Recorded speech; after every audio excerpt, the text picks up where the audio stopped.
Hello everyone, Gyandeep अकॅडमीमध्ये तुम्हा सगळ्यांचं स्वागत आहे. समीक्षांच्या या इंट्रोडक्टरी लेक्चर्समध्ये आपण समजून घेतोय एसे आपण कशा प्रकारे लिहिला पाहिजे. लास्ट लेक्चरमध्ये ऑलरेडी आपण चर्चा केलेली आहे. बऱ्यापैकी आपण समजून घेतलंय की एसे नेमका काय असतो, काय काय त्याचे आस्पेक्ट्स असतात जे तुम्ही लक्षात घेतले पाहिजे. आता आपण त्या शेवटच्या टप्प्याकडे चाललोय. या सेशनमध्ये 2 पार्टमध्ये आपण डिस्कशन करू. फर्स्ट अँड फॉरमोस्ट आपण हे समजून घेऊ की आयडियली एक एसे कसा असतो. So how to write the effective essay, आणि त्याच्यामध्ये मग इंट्रोडक्शन कसं लिहावं, बॉडीच्या पार्टमध्ये काय काय इन्क्लूड झालं पाहिजे आणि कन्क्लुजन मध्ये काय असलं पाहिजे. ठीक आहे, या 3 पार्टला आपण फर्दर एक्सप्लेन करू. आणि सेशनचा दुसरा पार्ट असणार आहे तो म्हणजे प्रिपरेशन ऑफ एसे. एसेची प्रिपरेशन नेमकी कशी करायची, एसेचे नोट्स कसे बनवायचे, यावर आपल्याला लेटर पार्ट मध्ये डिस्कस करायचं आहे. Now let us jump on to the first point, की how to write most effective introduction. Now when it comes to introduction, in my opinion, आणि most of the जितकीही सिनियर फॅकल्टी आहे ज्यांचा UPSC men's लिहिण्याचा experience आहे, एसे मध्ये चांगले mark मिळाले, सगळ्यांचं एक ओपिनियन सारखं तुम्हाला इंट्रोडक्शनच्या बाबत दिसून येईल की introduction is where you score, right. कारण की इंट्रोडक्शन मध्ये एका एक्झामिनरला हे लक्षात येतं की दिलेला जो विषय आहे एसेचा तो तुम्हाला किती चांगल्याने कळलेला आहे, म्हणजे तुमचं इंटरप्रिटेशन स्किल त्यामध्ये दिसतं. इंट्रोडक्शन खूप कन्साइज असलं पाहिजे, मार्मिक असलं पाहिजे, कमीत कमी शब्दामध्ये जास्तीत जास्त अर्थार्थ त्यातनं डिलिव्हर झाला पाहिजे. आणि जर अशा प्रकारे तुम्ही इंटरप्रिटेशन बरोबर केलं, मिनिमम वर्ड्स मध्ये मॅक्सिमम सेन्स त्या ठिकाणी कन्वे केला, तर समोरच्या एक्झामिनरला लक्षात येतं की you are really a good person, की ज्याची थिंकिंग खूप क्लिअर आहे, ज्याचं एक्सप्रेशन खूप क्लिअर आहे, स्पष्टता आहे विचारांची, आणि ते विचारांची स्पष्टता खूप स्पष्टपणे शब्दांमध्ये मांडता येते, आणि तिथे तुम्ही तुमचा एसे जिंकता, राईट. जर इंट्रोडक्शन एसेचं चांगलं नसेल, नो मॅटर व्हॉट, तुम्ही बॉडीमध्ये काय पण लिहा, कन्फ्युजन मध्ये काय पण लिहा, त्या ठिकाणी तुम्हाला पाहिजे तितके मार्क पडणार नाही, नेहमी बिलो ऍव्हरेज मार्क पडतील.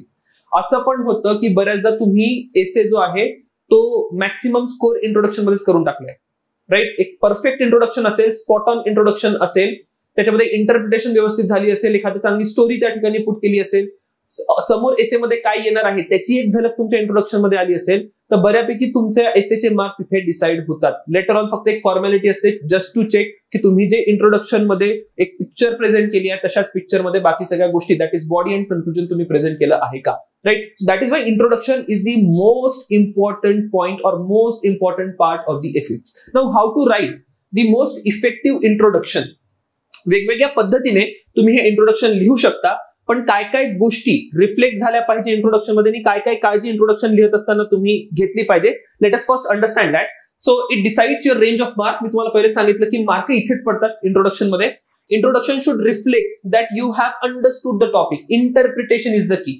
कोणत्याही एसेच्या पेपरमध्ये what matters the most is interpretation, आणि इंटरप्रिटेशन कुठे दाखवायचं आहे. तुम्ही पूर्ण बॉडी कन्क्लुजन मध्ये कितीही इंटरप्रिटेशन दाखवा, पण तुमचं इंटरप्रिटेशन जर इंट्रोडक्शन मध्ये रिफ्लेक्ट झालं नाही, तुम्हाला मार्क नाही पडणार. And that is why I say की इंट्रोडक्शन शुड रिफ्लेक्ट व्हॉट, की you have understood the topic, right.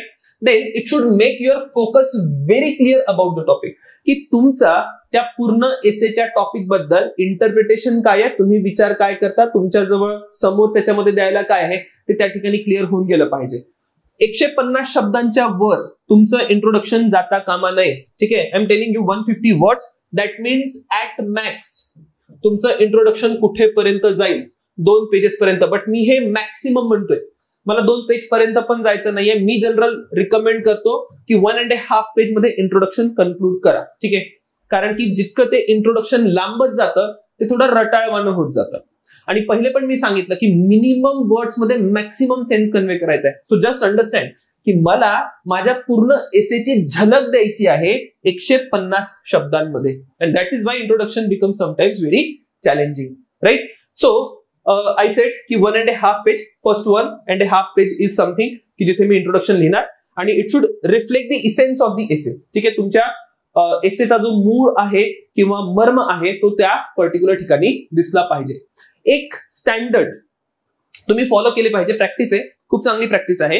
At the end of the intro repeat the essay statement, right. मी काय म्हटलं, काय करायचं आहे, जिथे तुम्ही तुमचा एसे संपवता, at the end of the essay काय रिपीट करायचं आहे, sorry at the end of the introduction काय रिपीट करायचं आहे, एसेचा जे स्टेटमेंट आहे, राईट. जस्ट अंडरस्टँड की मी एखादं एसेचं स्टेटमेंट दिलं, poverty anywhere is poverty everywhere. ठीक आहे, कुठे पण दारिद्र्य असेल तर सर्वत्र दारिद्र्य असेल, अशा प्रकारचं एक स्टेटमेंट आहे. आता या स्टेटमेंटच्या अनुषंगाने जर मी काही इंट्रोडक्शन दिलंय की कशा प्रकारे जगाचे जे अत्यंत पुअर पार्ट आहेत, त्या पुअर पार्ट मध्ये कदाचित काही प्रॉब्लेम्स आहेत, त्या प्रॉब्लेमची छाप आपल्याला इतरत्र दिसते. एक एक्झाम्पल घ्या, क्विक एक्झाम्पल घ्या. या पर्टिक्युलर एसेच्या इंट्रोडक्शन साठी मला एक एक्झाम्पल सुचतंय की तुमचा जो आफ्रिकेचा पार्ट आहे, आफ्रिकेच्या पार्टमध्ये पॉवर्टी आहे, राईट. आफ्रिकेच्या पार्टमध्ये पॉवर्टी आहे, it is resulting in to migration in Europe. मोठ्या प्रमाणात मायग्रेशन होते युरोपमध्ये. आणि मग ही जी पॉवर्टीची प्रॉब्लेम आहे आफ्रिकेची, हळूहळू कुठे चालली, युरोपमध्ये चालली आहे, राईट. युरोपचे पण खूप सारे रिसोर्सेस आफ्रिकेमध्ये गुंततात just to make peace there. आणि मग अशा प्रकारे एक स्टोरी मी या ठिकाणी व्ह्यू करील, एक स्टोरी बनवी की आफ्रिकेची पॉवर्टी कशा प्रकारे युरोपमध्ये पॉवर्टी वाढवते. आणि मग that is why I am saying की poverty anywhere is poverty everywhere. So understand की मी पहिले इंट्रोडक्शन मध्ये स्टोरी दिली आणि स्टोरी संपवल्यानंतर इंट्रोडक्शनच्या शेवटास चाललोय आणि इंट्रोडक्शनच्या शेवटास मी पुन्हा माझं जे स्टेटमेंट आहे एसेचं ते रिपीट केलं, राईट. सो सायकल कंप्लीट झाली पाहिजे या ठिकाणी इंट्रोडक्शन मध्ये, राईट. आणि म्हणून इथे तुमचा एसे एक तुम्हाला वाङ्मयाची भाषा करता येते किंवा एक लिटररी सेन्स आहे, वाङ्मयाचा एक सेन्स आहे, असं कुठेतरी यातनं रिफ्लेक्ट होतं. क्लिअर. तर म्हणून at the end of the introduction me general एक प्रॅक्टिस रिकमेंड करतो की एसे स्टेटमेंट तुम्ही रिफ्लेक्ट करा. जशाच तसं रिफ्लेक्ट कराल तर उत्तम. ठीक आहे. समजा जशाच तसं नाही रिफ्लेक्ट करता आलं पण त्याचं इंटरप्रिटेशन जर तुम्हाला कुठेतरी रिफ्लेक्ट करता आलं किंवा कुठेतरी लिहिता आलं ते सुद्धा चालेल. ही एक बेस्ट प्रॅक्टिस आहे इंट्रोडक्शन संपवण्याची. Fine. So we have understood की इंट्रोडक्शन मध्ये काय काय गोष्टी आपण केल्या पाहिजे. मग पुढचा मुद्दा येतो की सर हे इंट्रोडक्शन सुरू कसं करायचं. मी पहिला मुद्दा काय लिहायचा. आता एक चूक मी खूप साऱ्या मुलांच्या एसे मध्ये एक चूक बघतो. अजून एक मी पॉवर्टीचाच टॉपिक देतो एसेचा. Let us say poverty is worst form of violence. ठीक आहे. दारिद्र्य हे व्हायलन्सला आपण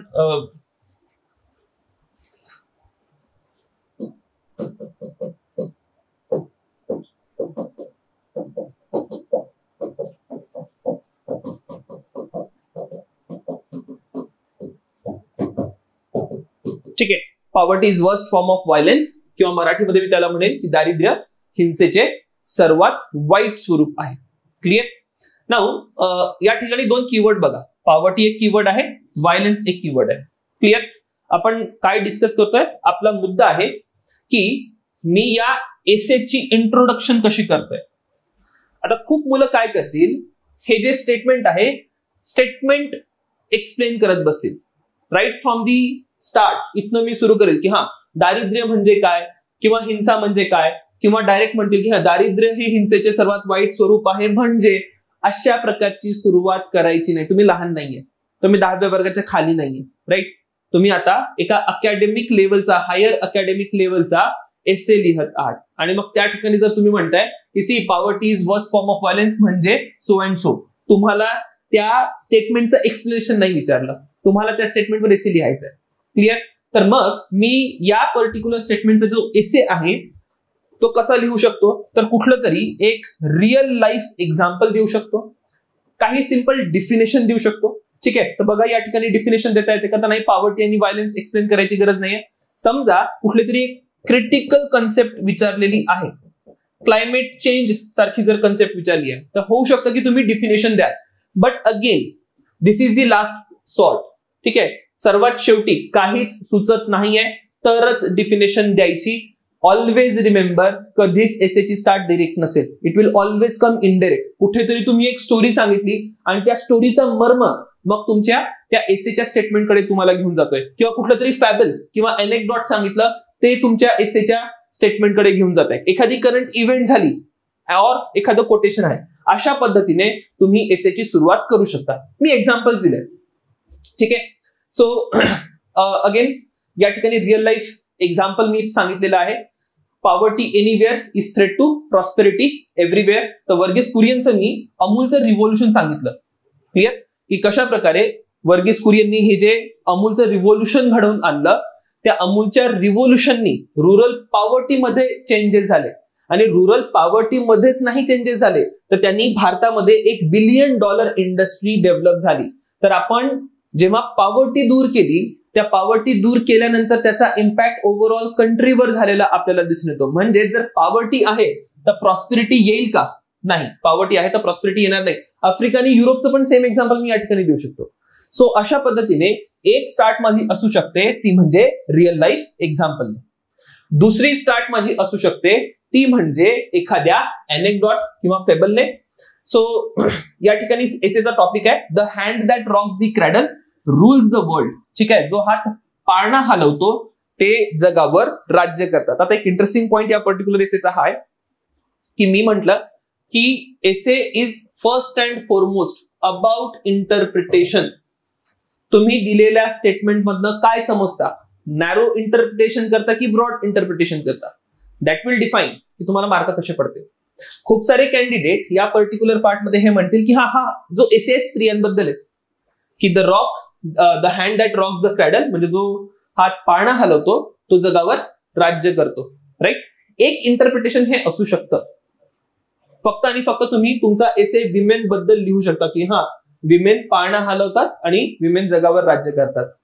but then there is another interpretation also की फक्त आणि फक्त विमेन बद्दलच नाही म्हणत आहे आपण अशा सर्व लोकांबद्दल म्हणतोय ज्यांनी कुठल्या तरी घटनेची सुरुवात केली, कुठल्या तरी गोष्टीची सुरुवात केली, स्टार्ट जे करतायत. जसं या ठिकाणी एक नाव दिलेलं आहे आपण. ठीक आहे. Wien doctor APJ Abdul Kalam was asked who influenced him the most he didn't name a scientist, he named his mother. ठीक आहे. सो अशा एक अनेक्डॉट किंवा फेबल मी या ठिकाणी दिलेला आहे आणि हे जे अनेक्डॉट आणि फेबल आहे पहिले तर मी माझ्या इंटरप्रिटेशन सोबत घेऊन चाललोय दॅट इज विमेन. पण मग नंतर मी इंटरप्रिटेशन थोडं ब्रॉड करेल. Right. I will not only keep it about women. मी इन जनरल सुद्धा सांगेल की खूप सारे असे लोक आहेत ज्यांनी आपल्या देशामध्ये किंवा जगाच्या पाठीवर कुठल्या तरी एका गोष्टीची सुरुवात केली, स्टार्ट केली, इग्नाइट केले काहीतरी. फॉर एक्झाम्पल या ठिकाणी पुन्हा मी APJ अब्दुल कलामचंच नाव घेऊ शकतो की ज्यांनी रॉकेट सायन्समध्ये डेव्हलपमेंट केल्या. पण त्यांनी ज्या रॉकेट सायन्समध्ये डेव्हलपमेंट केल्या, ज्या पद्धतीने त्यांचा इन्फ्लुएन्स मग आपल्याला लेटर लाईफ मध्ये दिसून येतो, त्याला सुद्धा तुम्ही या पर्टिक्युलर स्टेटमेंटमध्ये मोल्ड करू शकता. राईट. सो थोडंसं ब्रॉड इंटरप्रिटेशन तुम्ही घेऊ शकता.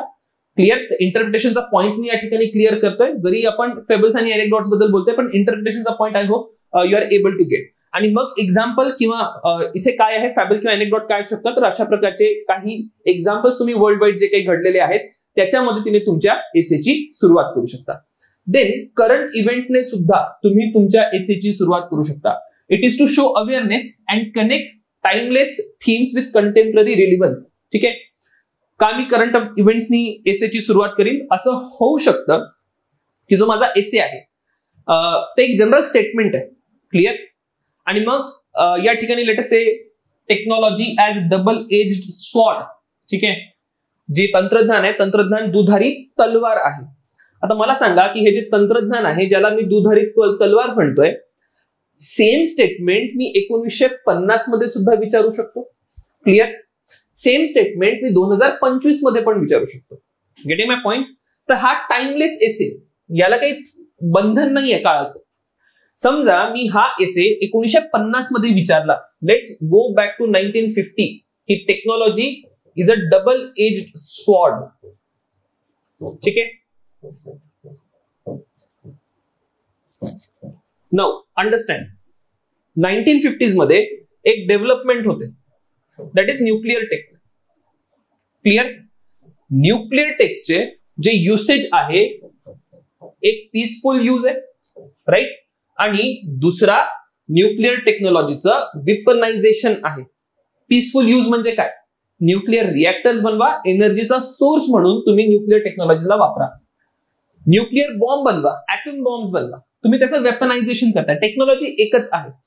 क्लिअर.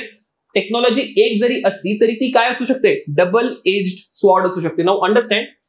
1950 मध्ये मी एक्झाम्पल जर दिला तर मी असं काहीतरी एक्झाम्पल दिलं करंट अफेअर्स मधलं, तेव्हाच्या करंट किंवा कंटेम्पररी अफेअर्सचं एक्झाम्पल आहे. जर मी हाच एसे 2025 मध्ये लिहितोय, ठीक आहे, आर्टिफिशियल इंटेलिजन्स, कितीतरी गोष्टी आपल्या आर्टिफिशियल इंटेलिजन्सनी सोपी केलेल्या आहेत. Clear. But same artificial intelligence काय थ्रेट क्रिएट करतात? सगळ्यात पहिलं थ्रेट आपल्या प्रायव्हसीला आहे, राईट. त्यानंतर असंही असू शकतं की हे artificial intelligence it will take over humanity असं पण म्हटलं जातं. सेल्फ डेव्हलपमेंट मध्ये जाईल एका पॉइंटला, स्वतःलाच इम्प्रूव्ह करत जातं आणि माणसापेक्षा कधीतरी हे जाऊन सुपिरियर होऊन जाईल, अशीही एक स्थिती येऊ शकते. म्हणून आर्टिफिशियल इंटेलिजन्स धोक्याचं आहे. क्लिअर. अगेन 2025 मध्ये मी करंट अफेअर्सचा किंवा कंटेम्पररी इश्यूज मधनं एक्झाम्पल काढलेलं आहे. तर अशा पद्धतीने मी या पर्टिक्युलर ठिकाणी इंट्रोडक्शन जे आहे एक टाइमलेस इंट्रोडक्शन देऊ शकतो. त्यानंतर कोटेशन्स असू शकतात. या ठिकाणी एक टॉपिक दिलाय मी, be the change you wish to see in the world, right. समजा याच्यावर मला एसे लिहायचा आहे, तर गांधींचं एक कोटेशन आहे, the best way to find yourself is to lose yourself in the service of others. जर तुम्हाला स्वतःला शोधायचं असेल तर दुसऱ्यांच्या सेवेमध्ये तुम्ही सर्वात उत्तम स्वतःला शोधू शकता, राईट. माझे quotation be the change you wish to see in the world आणि इथे मी दुसऱ्यांची सेवा करून स्वतःला शोधतोय, एक सोबत चांगल्याने फिट होत आहे. तर अशा पद्धतीने कोटेशनच्या मदतीने मी या ठिकाणी सुरुवात करेन. क्लिअर. हा सुद्धा एक अत्यंत चांगला वे आहे. फक्त कोटेशन सोबत एक प्रॉब्लेम लक्षात घ्या, हे थोडं फॅन्सी वाटतं, राईट. कोणीतरी तुम्हाला टीचरने सांगितलं की बघा एसे जो आहे तो कोटेशनने सुरू करायचा, आणि मग आपण काय करतो, एक सगळ्यात महत्वाची चूक, इररिलिव्हंट कोट्स आपण लिहत जातो. बुडना शेंडा आपल्या कोटला असतो, ठीक आहे. टॉपिक जातो एकीकडे, आपलं कोटेशन, कारण की आपल्याला तेच येत राहतं, तोच कोटेशन माहिती आहे, आणि मग आपल्याला असं वाटतं की आपल्याला खूप भारी काहीतरी कोटेशन माहिती आहे आणि सगळीकडे आपण तेच कोटेशन लिहत जातो. So whenever you start with a quote, एक रूल त्या ठिकाणी फॉलो करायचा, तो कोट दिलेल्या टॉपिकला खूप चांगल्याने फिट झाला पाहिजे, ठीक आहे. त्याच्यामध्ये मिसमॅच नसला पाहिजे. मिसमॅच असेल तर तुमच्या एसेची सुरुवात खूप ऑफ होईल. मी एखादा इररिलिव्हंट कोट और नॉट सो मिनिंगफुल कोट त्या ठिकाणी लिहितोय, त्यातनं रिफ्लेक्ट हे होतं की मला एसेचं इंटरप्रिटेशनच करता आलेलं नाही. And again time and again I am saying की essay is all about interpretation. ज्याने इंटरप्रिटेशन चांगलं केलं एसीचं त्याला मार्क पडतील. क्लिअर. देन कुठली एक कथा किंवा दंतकथा टाकून तुम्ही हे देऊ शकता. हे ऑलरेडी आपण सांगितलेलं आहे की कशा प्रकारे आपण स्टार्ट करू शकतो. फेमस पर्सनॅलिटीजची काही एक्झाम्पल देऊ शकता ज्यांची युनिव्हर्सल ऍक्सेप्टन्स आहे. काही एक्झाम्पल्स नेचर आणि एन्व्हायरमेंट मध्ये देऊ शकता किंवा डेली लाईफ मधनं सुद्धा तुम्ही काही एक्झाम्पल्स देऊन या ठिकाणी एसेची सुरुवात करू शकता. स्टोरीज तुम्ही क्रिएट सुद्धा करू शकता स्वतःचे. That is also not prohibited. तुम्ही एक काल्पनिक कथा या ठिकाणी तयार करा, फक्त ती दिलेल्या विषयाशी सुसंगत असावी. Next, your introduction should reflect that you have understood the topic in a precise, exact and concise manner. 3 शब्द, मला टॉपिक कळलेला आहे आणि मला तो प्रिसाइज वे मध्ये, एक्झॅक्ट वर्ड्स मध्ये आणि कन्साइज मॅनर मध्ये रिप्रेझेंट करता आला पाहिजे. क्लिअर. हे टाइम अँड अगेन मी सांगतोय, तर again I not focus too much on that. What should be avoided in introduction. कुठल्याही इंट्रोडक्शन मध्ये तुम्ही काय अवॉइड केलं पाहिजे, काय टाळायचं आहे परिचयामध्ये. सगळ्यात पहिले निगेटिव्ह इंट्रोडक्शन. क्लिअर. हे कुठल्याच परिस्थितीत येता कामा नये. मी एक एक्झाम्पल देईन निगेटिव्ह इंट्रोडक्शनचा. सो एखादा करप्शनवर किंवा रिलिजियस टोनवर तुम्ही एसे लिहितात, सो डायरेक्टली डोंट से की इंडियामध्ये खूप करप्ट पॉलिटिशियन्स आहेत किंवा करप्ट ऑफिसर्स आहेत, so on and so forth, right. असं काही इंट्रोडक्शन तुम्ही करू नका. पेसिमिस्टिक इंट्रोडक्शन देऊ नका. क्लिअर. निगेटिव्ह इंट्रोडक्शन नसलं पाहिजे, पेसिमिस्टिक नसलं पाहिजे, पॉलिटिकल किंवा रिलिजियस बिगिनिंग त्याची नसली पाहिजे. मड स्लिंगिंग करू नका. मड स्लिंगिंग म्हणजे चिखल फेक ज्याला आपण म्हणतो, की कुणाला बस दोष सांगायचे, प्रॉब्लेम्स त्या ठिकाणी प्रेझेंट करायचे, असं काहीही इंट्रोडक्शन असता कामा नये. खूप किचकट भाषा वापरू नका इंट्रोडक्शन मध्ये. Introduction should be crystal clear. खूप सोपं, बघता बरोबर एका ग्लान्स मध्ये लक्षात आलं पाहिजे की तुम्ही त्या ठिकाणी काय लिहिलेलं आहे. Avoid difficult and far away example. जे एक्झाम्पल तुमच्या टॉपिकशी सुसंगत नाही तशी एक्झाम्पल चुकूनही इंट्रोडक्शन मध्ये लिहायची नाही. अगेन इरिलिव्हंट कोट्स बद्दल मी सांगितलेलं आहे. इरिलिव्हंट एक्झाम्पल, टू मेनी एक्झाम्पल, ठीक आहे. एक्झाम्पल नाही द्यायची किंवा खूप साऱ्या स्टोरीज नाही. इंट्रोडक्शन मध्ये एकच स्टोरी असेल किंवा इंट्रोडक्शन मध्ये एकच एक्झाम्पल असेल, राईट. ते बाकी खूप एक्झाम्पल द्यायचे तर मग बॉडीच्या पार्टमध्ये तुम्ही एक्झाम्पल्सनी तुमचे जे पॉइंट्स आहे ते सबस्टॅन्शिएट करत जा. वन साइडेड एक्झाम्पल्स देऊ नका, कॅज्युअल एक्झाम्पल्स देऊ नका किंवा अँटी कॉन्स्टिट्युशनल असं काहीही संविधानाच्या विरोधात लिहू नका. अँटी डेव्हलपमेंट काही लिहू नका सगळ्यात सुरुवातीला, ठीक आहे. अँटी ऑफिसर किंवा गव्हर्नमेंट असं काहीतरी लिहू नका.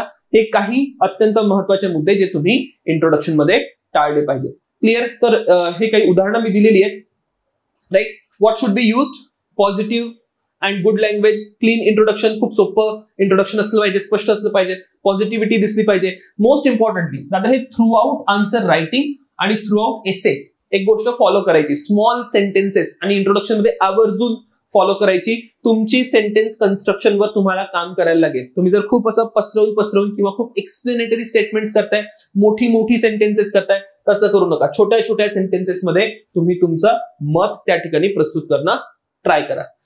कोट्स, पोएम्स आणि पर्सनॅलिटी तुम्ही युज करू शकता. आर्टिक्युलेशन खूप चांगलं असलं पाहिजे. आर्टिक्युलेशन बद्दल मी पहिलेच म्हटलंय. आणि it should have an independent identity. ठीक आहे, हा इंडिपेंडेंट आयडेंटिटीचा मुद्दा लक्षात घ्या. क्लिअर. माझी एक ना सोपी यार्डस्टिक आहे, माझी एक स्केल आहे चांगला एसे आयडेंटिफाय करायची.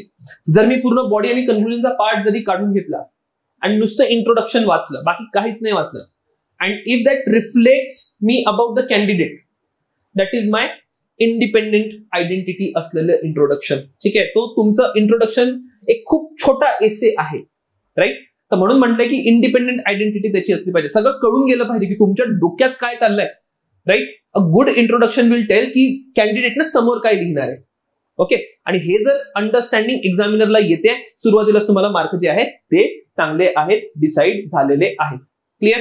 सो हे काही पॉइंट्स मी या ठिकाणी सांगितले जे तुम्ही फॉलो करणं गरजेचं आहे. माझ्या स्लाइड्स मध्ये एक्झाम्पल्स आहेत, डॉक्युमेंट जे आम्ही तुम्हाला देऊ त्याच्यामधनं अधिक तुम्ही रीड करा. तुम्हाला क्लॅरिटी येईल की काय काय गोष्टी तुम्ही इंट्रोडक्शन मध्ये किंवा कोणत्याही पार्ट मध्ये केल्या पाहिजे. Let's talk about no body. ठीक आहे, आता बॉडी जी आहे it is the most important part. कारण की मग सगळा कंटेंट, नॉलेज, एक्झाम्पल्स हे तुमच्या बॉडी पार्ट मध्ये आहे. ठीक आहे, म्हणजे फिलॉसॉफिकल पर्स्पेक्टिव्ह काय आहे, तुमचं इंटरप्रिटेशन काय इंट्रोडक्शन मध्ये आलं. आता तुम्ही खरंच खूप वाईड रिडिंग केलेली आहे का? तुम्ही तुमचे विचार खूप सूत्रबद्ध पद्धतीने मांडू शकता का? तुम्ही तुमचे विचार मांडत असताना एक फ्लो क्रिएट करू शकता का? भाषा कशी वापरता? क्लिअर. सबस्टॅन्शिएट कसं करता? ओपिनियन्स तुमची कोणकोणत्या विषयावर कशा प्रकारची आहे, हे सगळंच्या सगळं तुमच्या बॉडीमध्ये रिफ्लेक्ट होतं. क्लिअर. नाऊ मार्क्स तुम्हाला इथे बऱ्यापैकी मिळतील, चांगली बॉडी जर तुम्ही लिहिली आहे. त्यानंतर किती शब्दांमध्ये बॉडीचा पार्ट कव्हर करायचा मी जनरली रिकमेंड करतो 600 ते 700 शब्द, 650 ते 850 ही पण एक गुड रेंज आहे. It should be a comprehensive whole. What do I mean by comprehensive whole? जेव्हा मी बॉडीमध्ये जातोय, माझ्या बॉडीमध्ये दिलेल्या टॉपिक संबंधात जितके जास्त डायमेन्शन्स तुम्ही टच करू शकता. क्लिअर. समजा मी पॉवर्टीवर एसे लिहितो आहे, तर पॉवर्टीचा एसे माझा टेक्नॉलॉजिकल डायमेन्शन टच करणारा पाहिजे, सायंटिफिक डायमेन्शन्सला टच करणारा पाहिजे की कशा प्रकारे टेक्नॉलॉजी पॉवर्टी रिमूव्ह करू शकते किंवा सायंटिफिक अप्रोचने पॉवर्टी रिमूव्ह होऊ शकते. पॉवर्टीचा सोसायटीवर काय इम्पॅक्ट आहे, पॉलिटिकल इम्प्लिकेशन्स काय आहे, इकॉनॉमिकल इम्प्लिकेशन्स काय आहे, पॉवर्टीचा हिस्टॉरिकल बॅकग्राऊंड काय आहे, जिओग्राफीचा रोल आहे का पॉवर्टीमध्ये, स्पेशल अजून काही पॉइंट्स असतील पॉवर्टी बद्दल, जेंडरवर काय इम्पॅक्ट होईल. ठीक आहे, जर पॉवर्टी आणि व्हायलन्स मी कनेक्ट करतोय तर जेंडर इज समथिंग की ज्याच्यावर खूप जास्त इम्पॅक्ट होईल पॉवर्टी कारण. सो माझ्या बॉडीमध्ये हे पण आलं पाहिजे. टेम्पोरल, प्रेझेंट टाइम्स मध्ये काय चालू आहे, पास्ट मध्ये काय होतं, फ्युचर मध्ये काय होऊ शकतं, असे काही डायमेन्शन्स तुम्ही काढू शकता.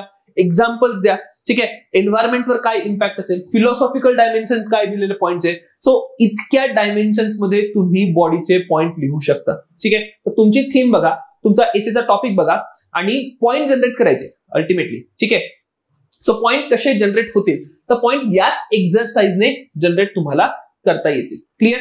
देन हे काही सेक्टर्स पण तुम्ही टच करू शकता. मीडिया असेल, science and technology, business, sports, race, religion, caste, administration, या काही गोष्टी तुमच्या एसे मध्ये टच झाल्या पाहिजे.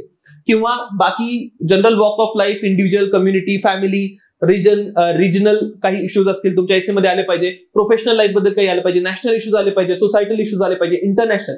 सो हे जे वर्ड्स मी या ठिकाणी दिलेले आहे, तुम्ही जेव्हा बॉडीचा कंटेंट जनरेट करत आहात, ट्राय टू थिंक की दिलेल्या टॉपिकमध्ये मी इंडिव्हिज्युअल पासून काय लिहू शकतो, कम्युनिटी बद्दल काय लिहू शकतो, फॅमिली बद्दल काय लिहू शकतो, रिजनल बद्दल काय लिहू शकतो, प्रोफेशनल लाईफ बद्दल काय लिहू शकतो, so on and so forth. Right. So एवढ्या डायमेन्शनचा जर तुम्ही विचार करत राहिला, तुमचे पॉइंट्स पट्टापट्टा येतील आणि एक खूप डायव्हर्स, एक कॉम्प्रेहेन्सिव्ह होल ज्याला आपण म्हटलं, तशा प्रकारचा तुमचा एसे या ठिकाणी लिहिता येईल. क्लिअर. देन मी ऑलरेडी म्हटलं की paragraph there should be organic link. एका पॅरेग्राफवरनं दुसऱ्या पॅरेग्राफवर तुम्ही जेव्हा जाताय, अब्रप्ट नाही काही वाटलं पाहिजे. ठीक आहे, ऑर्गॅनिक लिंकेजेस असली पाहिजे. आता हे इतके इझिली समजवता पण येणार नाही.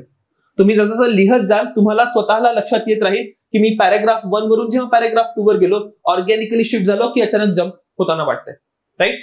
Then substantiate your argument with example. कुठलंही ओपिनियन तुम्ही प्रेझेंट करत असाल, कुठलंही आर्ग्युमेंट तुम्ही प्रेझेंट करत असाल, नुसतं ओपिनियन आणि आर्ग्युमेंट तिथे देऊन चालणार नाही. कुठल्या तरी डेटा, फॅक्ट किंवा एक्झाम्पल सोबत तुम्ही त्याचा पुरावा दिला पाहिजे. तर तुमच्या बॉडीमध्ये प्रत्येक पॅराग्राफ मध्ये काय काय कंपोनेंट असेल, तर तुमचं मत असेल, तुमचं आर्ग्युमेंट असेल, अलॉंग विथ दॅट तुमचा काही डेटा असेल तर तुमच्या आर्ग्युमेंटला सपोर्ट करणारा, किंवा तुमचं काही एक्झाम्पल असेल, राईट? देन नॅचरल फ्लो आणि ऑर्गॅनिक फ्लो बद्दल आपण ऑलरेडी बोललोय. त्यानंतर चांगले कीवर्ड्स वापरा, चांगली सेंटेन्सेस वापरा. बॉडी पार्ट मध्ये तुम्ही कोटेशन्स वापरू शकता, एक्झाम्पल्स वापरू शकता. At the same time you can also have diagrams. ठीक आहे, खूप सारे कॅन्डिडेट्स शाय अवे करतात डायग्राम काढण्यापासून, but try to make use of diagrams as well. Fine. Flow chart किंवा कुठला तरी माइंड मॅप तुम्ही काढू शकत असाल, that should be good way. Then best way to write conclusion. आता कन्क्लुजन पर्यंत पोहोचल्यानंतर तुमची एक बऱ्यापैकी छाप पडलेली आहे. फायनल मार्क डिसाईड होतात. क्लिअर की फायनली आता 130 द्यायची की 140 द्यायचे. रादर एका पर्टिक्युलर एसेवर 125 पैकी तुम्हाला 50 किंवा 60 मार्क पडतील किंवा 70 मार्क पडतील. क्लिअर. आता 60 द्यायचे की 70 द्यायचे हे इथे ठरतंय कन्क्लुजनला. फायनल मार्किंग होते. नाउ असं काहीच करू नका कन्क्लुजन मध्ये जे की खूप नवीन आहे. तुमच्या एसे मध्ये जे तुम्ही बोलत आलात, जी तुमची थिंकिंग होती, जी तुमची आयडियोलॉजी होती, ती कंटिन्यू करा. Clear. Out of blue moon काहीही घेऊन येऊ नका, कारण की सडनली तुम्ही काहीतरी नवीन पर्स्पेक्टिव्ह तिथे घेऊन आलात, मग असं होतं की अजून हा समोर काहीतरी म्हणायचंय. क्लिअर. पण तुम्ही एसे संपवताय. क्लिअर. तर बऱ्याचदा कन्क्लुजन तुम्ही एक वाइंड अप देऊ शकता की बघा कशा पद्धतीने पूर्ण एसे मध्ये मी काय काय सांगितलंय त्याचं एक वाइंड अप द्या. और एसे मध्ये हे सांगा की पुढे काय केलं जाऊ शकतं, वे फॉरवर्ड काय काय असू शकतो, एक पॉझिटिव्ह किंवा एक पुढचा पर्स्पेक्टिव्ह देणारा तुमचा कन्क्लुजन असू शकतो. त्यानंतर तुमच्या कन्क्लुजन मध्ये काही रिफॉर्म्स तुम्ही सजेस्ट करू शकता, सोल्युशन्स तुम्ही सजेस्ट करू शकता. क्लिअर. नाउ हे काही स्टँडर्ड प्रॅक्टिसेस आहेत कन्क्लुजनच्या. क्लिअर. कुठल्याच प्रकारची निगेटिव्ह टोन तुमच्या एसेच्या कन्क्लुजन मध्ये असता कामा नये. पेसिमिझम दिसता कामा नये. करप्शनवर लिहितात. शेवटी हे म्हणू नका की बघा ना, करप्शन एक इंडियामधली खूप जुनी प्रॉब्लेम आहे, कदाचित दूर होऊ शकते किंवा कदाचित दूर अशा प्रकारचा टोन त्या ठिकाणी चालणार नाही. मी काय म्हणेन की हा करप्शन वाईट आहे आणि ते आपण सगळे मिळून संपवू शकतो. आणि कशा पद्धतीने संपवू शकतो, कुठलं तरी सोल्युशन देऊ किंवा काहीतरी रिफॉर्मेटिव्ह सांगू. क्लिअर. सो एक पॉझिटिव्ह टोन, एक रिफॉर्म करणारा टोन, राईट, या ठिकाणी असला पाहिजे. निगेटिव्हिटी टाळा, पेसिमिझम टाळा. खूप आउटराईट नवीन काहीतरी या ठिकाणी घेऊन येणं तुम्ही टाळलं पाहिजे. ऑल्सो अगेन 150 to 200 वर्ड्स तुमचं कन्क्लुजनला जाईल आणि शेवटला 1.5 or 2 पेजेस जे आहे ते 2 पेजेस तुम्ही या ठिकाणी डेडिकेट करू शकता. क्लिअर. सो हे झालं एसेचा इंट्रोडक्शनचा पार्ट, एसेचा जो बॉडीचा पार्ट आहे तो, आणि कन्क्लुजनचा पार्ट. आता मी एसे लिहायला चाललोय. ठीक आहे. मी क्लासरूम मध्ये बसलोय, माझ्या हाती एसेचा पेपर आला आणि मला एसे लिहायचा आहे. सो एसेचा पेपर लिहत असताना एक अत्यंत महत्वाची जी एक्झरसाइज आहे त्याला आपण म्हणतो ब्रेनस्टॉर्मिंग. जर तुम्हाला ते मार्क्सचं टाइमचं डिव्हिजन आठवत असेल, त्या टाइमच्या डिव्हिजन्स मध्ये आपण बघितलं की आपण 20 मिनिट डेडिकेट केले होते ब्रेनस्टॉर्मिंग साठी. मग आता हे ब्रेनस्टॉर्मिंग म्हणजे एक्झॅक्टली काय, right? So unless and until you do brainstorming, तोपर्यंत तुमचा एसे चांगला होणार नाही. मी काय करतो, ज्या मुमेंटला माझा एसेचा टॉपिक फायनल झाला, राईट, त्या मुमेंटला एक रफ पेपर करतो. ठीक आहे. तुमची जी आन्सर शीट असेल मेन एक्झाम मध्ये, त्याच्या शेवटला एक पान घ्यायचं, तिथे लिहायचं की this is for rough work, right. यूपीसीची इन्स्ट्रक्शन असते की तुम्ही ज्या ज्या ठिकाणी रफ वर्क केलेलं आहे त्या ठिकाणी स्पेसिफिकली मेन्शन करा की ते रफ वर्क आहे. अदरवाईज ते सुद्धा कन्सिडर करू शकतात मार्किंगसाठी. क्लिअर. सो हे जे रफ वर्क आहे, या रफ वर्क मध्ये सगळ्यात पहिले टॉपिक माझा फायनल झाला, त्या टॉपिक बद्दल at random anything and everything. ठीक आहे. म्हणजे काही पण आणि सर्व काही मी एका पाठोपाठ एक लिहिलं जे मला आठवतंय. समजा मी I go back to that poverty वाला ओनली. ठीक आहे, पॉवर्टीवर काही लिहितोय एसे. तर पॉवर्टी बद्दल मला जे काही आठवत आहे, काय काय आठवू शकतं, मला एखादा कोटेशन आठवू शकतं किंवा 2-3 कोटेशन आठवू शकतात. कोटेशन्स लिहीन. मला खूप सारे पॉवर्टी बद्दल फॅक्ट आठवू शकतात. मला काही पुअर पीपलच्या स्टोरीज आठवू शकतात. राईट, खूप सारे स्टोरीज असतील की कशा प्रकारे पुअर पीपलच्या लाईफमध्ये स्ट्रगल आहे. खूप सारे पुअर पॉप्युलेशनचा सेगमेंट असेल ज्यांनी काहीतरी अचीवमेंट केली आहे, लाईफ चेंजिंग असेल. ठीक आहे, असं मला काहीतरी आठवतंय. काही गव्हर्नमेंटच्या स्कीम्स असतील, मला स्कीम्स आठवतंय. राईट, काही आणखी आस्पेक्ट असेल पॉवर्टी रिलेटेड, कुठल्या तरी जगात काहीतरी घडलेलं असेल तसं काहीतरी मला आठवतंय. माझा स्वतःचा काही अनुभव असू शकतो, तसं काहीतरी आठवतंय. I will write everything. जे आठवतंय ते पहिले लिहा. पहिल्या 5 किंवा 10 मिनिटांमध्ये एन्श्योर करा की जितकं काही आठवतंय तेवढं सगळे एका रफ पेपरवर मी लिहून टाकलं. Now once I have content, आता कंटेंट सॉर्ट करा. ठीक आहे, कंटेंट कसा सॉर्ट करायचा, या पूर्ण कंटेंट मधनं हे आयडेंटिफाय करा की इंट्रोडक्शन मध्ये काय जाऊ शकतं, हे आयडेंटिफाय करा की बॉडीमध्ये काय जाऊ शकतं, आणि आयडेंटिफाय करा की कन्क्लुजन मध्ये काय जाऊ शकतं. क्लिअर. मग बॉडीमध्ये रिक्वायरमेंट काय काय असतील, आर्ग्युमेंट काय काय प्रेझेंट करायला लागतील ते आयडेंटिफाय करा. सगळ्या साईडचे आर्ग्युमेंट ऑलरेडी मी तुम्हाला ते मॅजिक व्हील दाखवलं आणि मी सांगितलं की समजा मी पॉवर्टीवर विचार करतोय तर प्रत्येक अँगल, आता हे कधी करील मी, इथेच करील. राईट, एकदा ऍट रॅन्डम सगळे पॉईंट माझ्या डोक्यात आले. मग पॉवर्टी टेक्नॉलॉजी कनेक्शन काय आहे, सोसायटीचं कनेक्शन काय आहे, इकॉनॉमिक कनेक्शन काय, पॉलिटिकल कनेक्शन काय, सगळं आयडेंटिफाय करताना सगळे पॉईंट इकडे आणायचे. राईट, आणि मग तुमच्या एसेच्या पॉइंट्स ना एक रफ फ्रेमवर्क द्या की इंट्रोमध्ये काय येणार, बॉडीमध्ये काय येऊ शकतं, कन्क्लुजन मध्ये काय येऊ शकतं. This is the brainstorming exercise. ही मी जितकी सांगितली तितकी सोपी पण नाही, unless and until you do it right multiple times. जर तुम्हाला एसेची प्रॅक्टिस करायची असेल तर एक आमचं सिंपल रिकमेंडेशन आहे की तुमच्याजवळ एखादा कंटेंट प्रिपेअर झाला, एसेचा टॉपिक थीम प्रिपेअर झाली, जसं विमेन रिलेटेड तुम्ही खूप सारा कंटेंट प्रिपेअर करून ठेवला, हेल्थवर खूप सारा कंटेंट प्रिपेअर करून ठेवला. ऍट रॅन्डम कधीतरी तुम्ही एखादा एसेचा टॉपिक बघितला, राईट, तो एसेचा टॉपिक बघून पहिले तर ब्रेन स्टॉर्मिंग करा.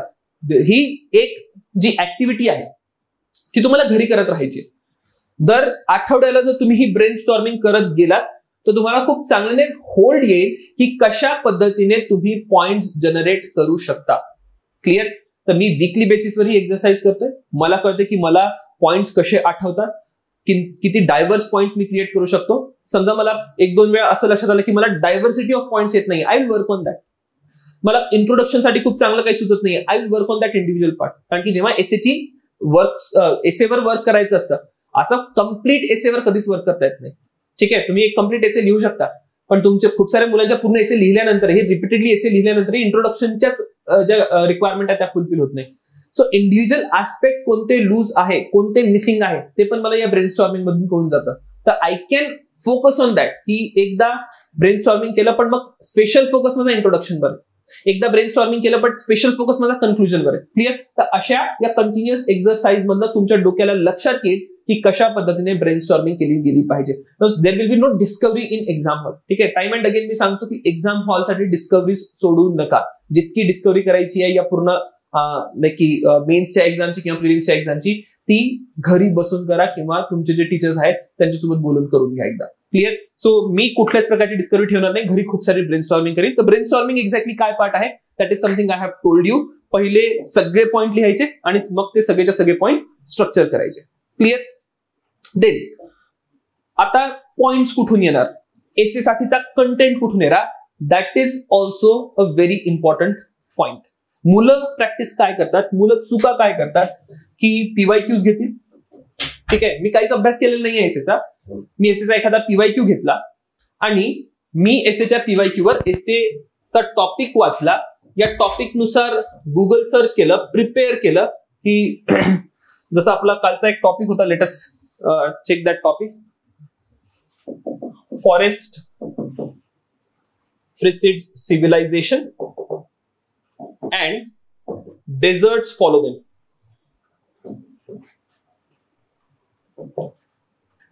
Clear? Forests precede civilization and deserts follow them. हे झाला माझा एसेचा स्टेटमेंट.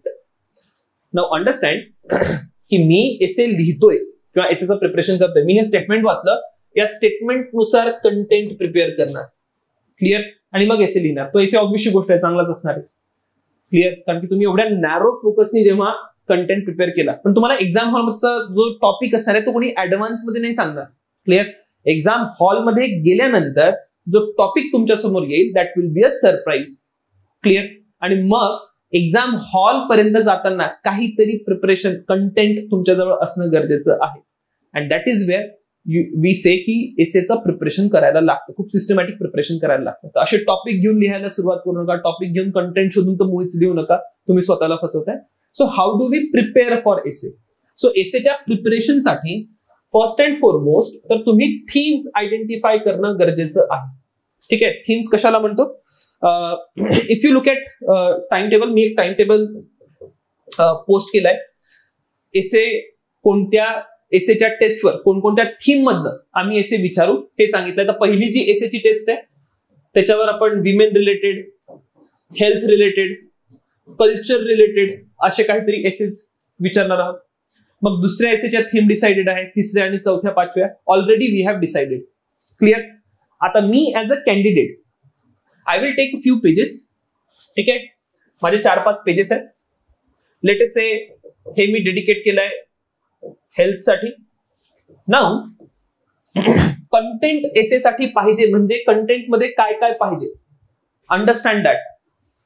दिलेल्या थीमवर कोट जे आहेत ते कलेक्ट करा. ठीक आहे? हेल्थ रिलेटेड काय काय कोट्स असू शकतात? होऊ शकतं WHO चं काही कोट आहे, होऊ शकतं काही जे आयुर्वेदाचे फील्ड्स आहेत तिथनं काहीतरी कोटेशन्स आलेली आहेत. राईट? त्यानंतर खूप सारी फॅक्ट कलेक्ट करा. फॅक्ट कलेक्ट करत असताना भारताच्या संदर्भात काय काय फॅक्ट असू शकतात, जगाच्या संदर्भात काय काय फॅक्ट असू शकतात एसेचे, that is something I will collect. Right? त्यानंतर काही स्टोरीज. राईट? मला स्टोरीज आठवतात. हेमल कशामध्ये ज्या प्रकारे प्रकाश आमटे काम करतायत हेल्थ सेक्टरमध्ये, त्यानंतर डॉक्टर राणी बंग असेल आणि ते दाम्पत्य जे काम करतायत, अशा प्रकारचे अनेक उदाहरणं, अशा प्रकारच्या अनेक स्टोरीज आपल्याला या पर्टिक्युलर सेक्टरमध्ये सापडतील. एक्झाम्पल्स घ्या. क्लिअर? आता पॉझिटिव्ह तर घेतोय, निगेटिव्ह पण घेऊ शकतो. माझा कंटेंट प्रिपेअर फक्त पॉझिटिव्ह लाईननीच नाही झाला पाहिजे. जर मला हेल्थ सेक्टरची एक्झाम्पल्स घ्यायची आहे तर निगेटिव्ह एक्झाम्पल्स पण आहे की कशा प्रकारे ज्या मोठ्या फार्मा कंपनीज आहेत नागरिकांची किंवा जे रुग्ण आहेत रुग्णांची पिळवणूक करतात, अशी खूप सारी केस स्टडीज किंवा खूप सारे एक्झाम्पल्स आहेत. तर त्या सगळ्याच्या सगळ्या पॉझिटिव्ह निगेटिव्ह ज्या काही केस स्टडी आहे आणि एक्झाम्पल्स आहे I will collect that. Right? इंडियामध्ये हेल्थ सेक्टरचं स्टेटस काय ते मी आयडेंटिफाय करेन. इंडियाच्या हेल्थ सेक्टरचे प्रॉब्लेम्स आयडेंटिफाय करा. काय काय कमिटीज होऊन गेलेल्या आहेत हेल्थ सेक्टरच्या संदर्भात, त्यांची रिकमेंडेशन काय काय आहे ती आयडेंटिफाय करा. याच्यावर काय सोल्युशन असू शकतं, सोल्युशन कोणकोणत्या डायमेन्शन्सनी येऊ शकतं. एखादं सोल्युशन पॉलिसी मधनं येऊ शकतं, सोल्युशन फंडिंग मधनं येऊ शकतं, सोल्युशन टेक्नॉलॉजी मधनं येऊ शकतं, सोल्युशन मॅन पॉवर इन्क्रीज करण्यामध्ये येऊ शकतं, कोणकोणत्या फील्डमधनं एज्युकेशनच्या इम्प्रुव्हमेंट मधनं सोल्युशन येऊ शकतं. तर ते सोल्युशन्स काय असू शकतात? Again go back to magic wheel. ठीक आहे? तो जो मॅजिक व्हील आहे कंटेंट जनरेशनसाठी अत्यंत महत्वाचा आहे. मला काही सुचत नाही ते मॅजिक व्हीलचा पॉइंट बघा की हेल्थ आणि टेक्नॉलॉजी कसं कनेक्ट होतं, हेल्थ आणि पॉलिटिक्स कसं कनेक्ट होतं, हेल्थ आणि एज्युकेशन, हेल्थ आणि इकॉनॉमिक स्टेटस. राईट? या सगळ्या डायमेन्शन्स मध्ये सोल्युशन काय असू शकतात, प्रॉब्लेम, एवढे सगळे पॉइंट्स मी जनरेट करतोय. मी फक्त हेल्थवर पॉइंट जनरेट करून ठेवतोय. ठीक आहे? हे झाले माझे नोट्स. क्लिअर? आणि हे मी करत नाही तर ऑलमोस्ट जितकी ही स्टँडर्ड प्रॅक्टिस आहे, जितके टॉपर्स आहेत, मी तुम्हाला एक नोट दाखवतो. I have one note from a candidate. Candidate आहे Anudeep Durishetty.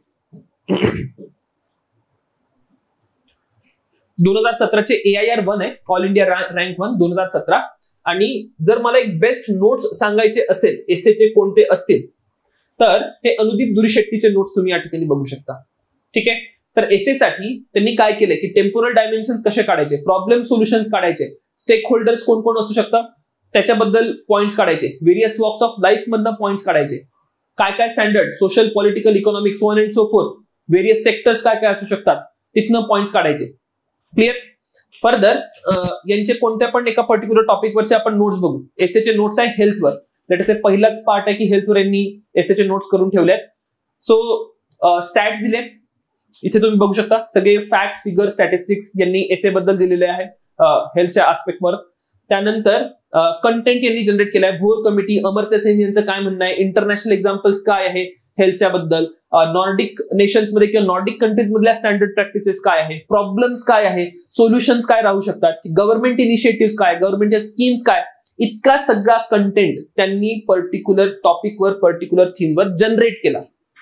Once I have this much of content एका पर्टिक्युलर थीमवर, आणि हा कंटेंट मला कंठस्थ पाहिजे, पाठ पाहिजे, तोंडपाठ पाहिजे.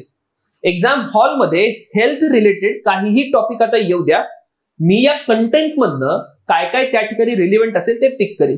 राईट, ब्रेनस्टॉर्मिंग करताना मला ब्रेनस्टॉर्मिंग करताना पॉइंट कुठून आठवणार, तर मी हे जे काही काम करून ठेवलेले आहे, माझे जे नोट्स मी रेडी करून ठेवलेले आहे एसेचे, मला तिथूनच पॉइंट आठवतील, रॅन्डम गोष्टी आठवत नाही. One thing you need to remember about mains, जे तुमच्या नोट्स मध्ये आहे तेच तुमच्या उत्तरामध्ये. क्लिअर? तर या ठिकाणी जे माझ्या एसेच्या नोट्स मध्ये मी रेडी करून ठेवलेलं आहे तेच माझ्या एसे मध्ये रिफ्लेक्ट होईल. इथे नोट्स नसतील, एसे मध्ये खूप एरी असेल, काहीतरी ऍट रॅन्डम तुम्ही गोष्टी आणल्यात, मिक्स अँड मॅच केल्या आणि काहीतरी लिहिलंय. क्लिअर? सो मेक शुअर की अशा प्रकारचे नोट्स तुम्ही बनवताय. कोटेशन्स बघा यांनी काढून ठेवलेले आहेत, काय काय कोट्स असू शकतात एसे मध्ये वापरायला. एज्युकेशन मध्ये बघा त्यांनी सेम केलाय, कोट या ठिकाणी लिहिलेला आहे. स्टॅटिस्टिक्स काढलेले आहे एज्युकेशन रिलेटेड. अगेन काय काय कंटेंट मध्ये पॉइंट्स बघा कसे काढलेले आहेत. सो ही मी पीडीएफ जी आहे ती ग्रुपला एक अपलोड करून ठेवतो, तुम्हाला अंदाज येऊन जाईल की कशा पद्धतीने तुम्ही एसेचे नोट्स रेडी केले पाहिजे. सो दॅट वॉज अबाउट की एसेचे नोट्स कसे रेडी करायचे. तर एक कॉम्प्रिहेन्सिव्ह दोन्ही सेशन्स बघा, दोन्ही सेशन्स मधनं एसेची क्लॅरिटी तुम्हाला या ठिकाणी येईल. एकदा तुम्हाला एसे बद्दल क्लॅरिटी आली की we will step up further. म्हणजे असं नाही की इथेच एसे सांगतो, एसे इज लाईक की it requires a lot of refinement. हा जर कंटेंट हे जे नोट्स तुम्ही काढून ठेवा that is not going to be final. हे जनरली मी वीकली बेसिसवर अपडेट करू शकतो. कसे वीकली बेसिसवर अपडेट करू शकतो? महिन्याभरामध्ये किंवा आठवड्याभरामध्ये न्यूजपेपरमध्ये किंवा करंट अफेअर्समध्ये काय कंटेंट आला एसेवर, आयडेंटिफाय दॅट, जो मी एसे मध्ये वापरू शकतो. आणि जर मला असं काहीतरी दिसतंय, मी माझ्या नोट्समध्ये अपडेट करून ठेवा. This a continuous process. एसे तुमचा इव्हॉल्व्ह होत राहील, तुम्ही मच्युअर होत जा. जितकं तुम्ही लिहिणार तुम्हाला लक्षात येईल की मी इंट्रोमध्ये काय चुका करतोय, बॉडीमध्ये काय चुका करतोय, कन्फ्युजन मध्ये काय चुका, तुम्हाला रिमार्क्स येतील. So continuously work on that. आणि हळूहळू आपण आणखी काही सेशन्स मधनं काय काय ऍडिशनल लेयर्स, काय काय आणखी इनोव्हेशन्स एसे मध्ये केले जाऊ शकतात, that is something we will understand. But तेवढ्या लेवलला जाण्याआधी ह्या बेसिक गोष्टी तुमच्या क्लिअर असणं अत्यंत गरजेचं आहे. So will see you in next session. Thank you everyone.